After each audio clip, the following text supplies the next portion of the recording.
जय हिंद। My name is Anuj Kumar and welcome to study topic.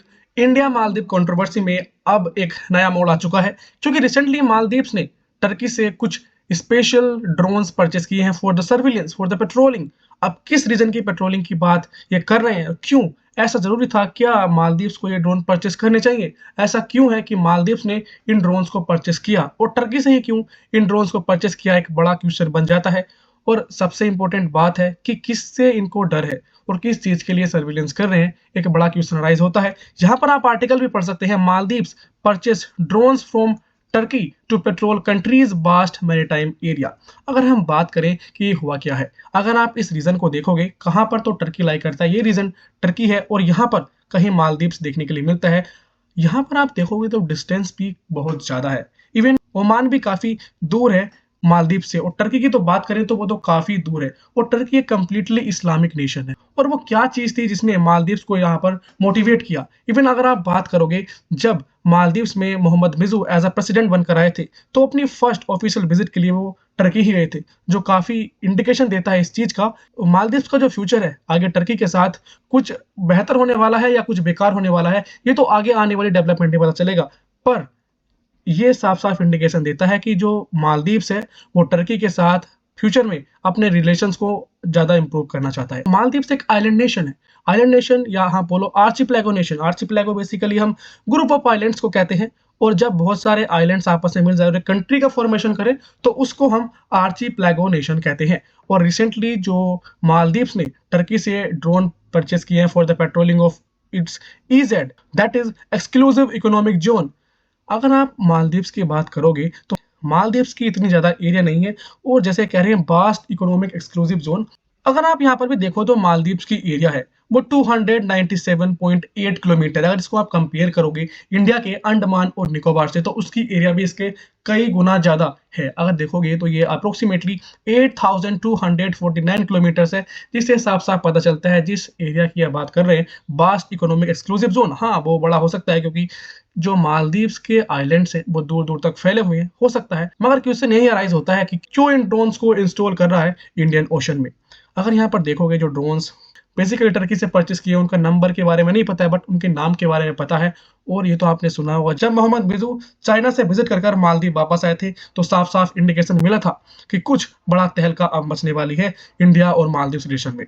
जो टर्की है और जो मालदीव है, दोनों कंट्रीज के बीच में एक स्पेशल एग्रीमेंट होता है फॉर दीज ड्रोन्स। और जब ये मालदीव्स के प्रेसिडेंट टर्की गए थे, उसी टाइम पर ये एग्रीमेंट हुआ था। अगर आप आगे भी देखोगे तो टर्की एक ऐसा कंट्री है, आपने सुना होगा, एक नाटो का मेंबर भी है, और नाटो का मेंबर है इसलिए इसको काफी इंपोर्टेंस भी मिलती है। आपने सुना होगा ये पहले भी कि जो स्वीडन है, स्वीडन नाटो का मेंबर बनने जा रहा था, पर टर्की ने उस पर अप्रूवल नहीं दिया था। बेसिकली अगर किसी कंट्री को नाटो का मेंबर बनना होता है, तो हर एक कंट्री का जो मेंबर कंट्री है उसका अप्रूवल चाहिए होता है, और टर्की ने उस पर रोक लगा दी थी। स्वीडन पर नाटो का मेंबर बनने में रोक लगा दी थी, और रिसेंटली टर्की ने स्वीडन को अप्रूवल दिया है कि हाँ वो भी नाटो का मेंबर बन सकता है। और आपने न्यूज में भी सुना होगा कि स्वीडन अब नाटो का मेंबर बन चुका है। और टर्की एक ऐसा कंट्री है जहां पर जो मोहम्मद मिजू है पहली बार गए थे अपनी फॉरेन विजिट के लिए। और जो टर्की की कंपनी है जिसकी हम बात कर रहे हैं, जहां से ये ड्रोन्स परचेस किए, बेसिकली वेकेट्स, ये वहां की कंपनी है। और जो ड्रोन्स है उनको हम कहते हैं TB2 ड्रोन्स, जो काफी इफिशियंट है। इवन आप रशिया यूक्रेन वॉर की बात करोगे तो उस टाइम पर भी इवन यूक्रेन अब भी इन ड्रोन्स का इस्तेमाल करता है अगेंस्ट रशिया, और काफी अच्छे रिजल्ट ये देते हैं। और आज के टाइम पे आप देखोगे, जो यूक्रेन है उसने अच्छी पकड़ रशिया के खिलाफ इतने टाइम तक टिक पाया, उनमें एक वजह इन ड्रोन्स की भी है, क्योंकि इन ड्रोन्स की इफिशियंसी की वजह से ही जो यूक्रेन है उसने अपना दबदबा बना पाया है रशिया पर। जो मालदीव्स के प्रेसिडेंट है उनका जो स्टेटमेंट है, मैं कहूंगा इसमें कोई सेंस या कोई लॉजिक नहीं है, एक रेलेवेंट स्टेटमेंट मुझे ये नहीं लगती है। क्योंकि ये कहते हैं कि हमारा country is not the backyard of any country. हमारा जो देश है किसी कंट्री का बैकयार्ड नहीं है, हमारा बहुत बड़ा लार्ज एक्सक्लूसिव जोन है, अप्रोक्सीमेटली 9 लाख स्क्वायर किलोमीटर का इनका एक्सक्लूसिव जोन है। और ये बात करते हैं कि किसी कंट्री के पास ये ऑथोरिटी नहीं है कि वो हमको बताए, और हम किसी कंट्री की स्पेसिफिक टेरिटरी नहीं है कि हम पर कोई अपना हक जमाए। और ये चीजें काफी हर्ट करती हैं। जो इंडिया का रिएक्शन है वो काफी अलग है, और इंडिया ने हमेशा यही चाहा है कि हमेशा अगर कोई इशू आता है, कोई प्रॉब्लम आती है, तो उसको डिप्लोमेटिकली बैठ के डिस्कशन के तहत उसको सोल्व किया जाए। पर जो मालदीव इस टाइम कर रहा है वो रियली हम कहेंगे रिडिकुलस है। अगर यहाँ पर मालदीव्स की बात करो, ये जो छोटे-छोटे आइलैंड आपको दिख रहे हैं, बस यही टोटल हम कह सकते हैं मालदीव्स की एरिया है। जो मालदीव्स इस टाइम पर इतना हवा में उड़ रहा है, वो बेसिकली चाइना की वजह से है और इसको इस टाइम पर किसी चीज़ से खतरा नहीं है, बट स्टिल ये सर्विलेंस के लिए टर्की से ड्रोन्स परचेज़ कर रहे हैं। और 24/7 मॉनिटरिंग सिस्टम की ये बात कर रहे हैं ताकि 24 घंटे और सप्ताह के सातों दिन इस पर मॉनिटर किया जा सके।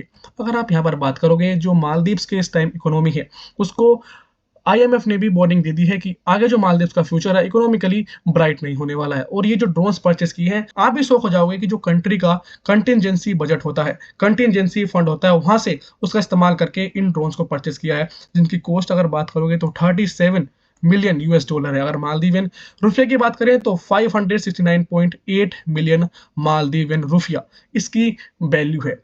और ये फर्स्ट टाइम है जब जो मालदीव्स की नेशनल डिफेंस फोर्सेस है इसका इस्तेमाल करेंगी। जो मालदीव्स की नेशनल डिफेंस फोर्सेस है, उनको पहले इंडियन आर्मी ही ट्रेन करती थी, इंडियन मिलिट्री पर्सनल्स है, उनको ट्रेनिंग देते थे, इवन कई सारे मिशंस में उनकी हेल्प भी की है। उनको कंडक्शन करने में इंडिया का जो रोल है वो काफी इंपॉर्टेंट था। और यहाँ पर इंडिया की बात करोगे, जो कंटिजेंसी फंड की हम बात कर रहे हैं, आर्टिकल नंबर 267 के बारे में आपने सुना होगा। Basically contingency fund of India के बारे में बात करता है और इसी फंड का इस्तेमाल करके जो मालदीव का था उसका इस्तेमाल करके ये टर्की से इन ड्रोन्स को परचेस करती है, जिससे लॉन्ग टर्म में मालदीव की इकोनॉमी को काफी स्ट्रगल फेस करना पड़ सकता है।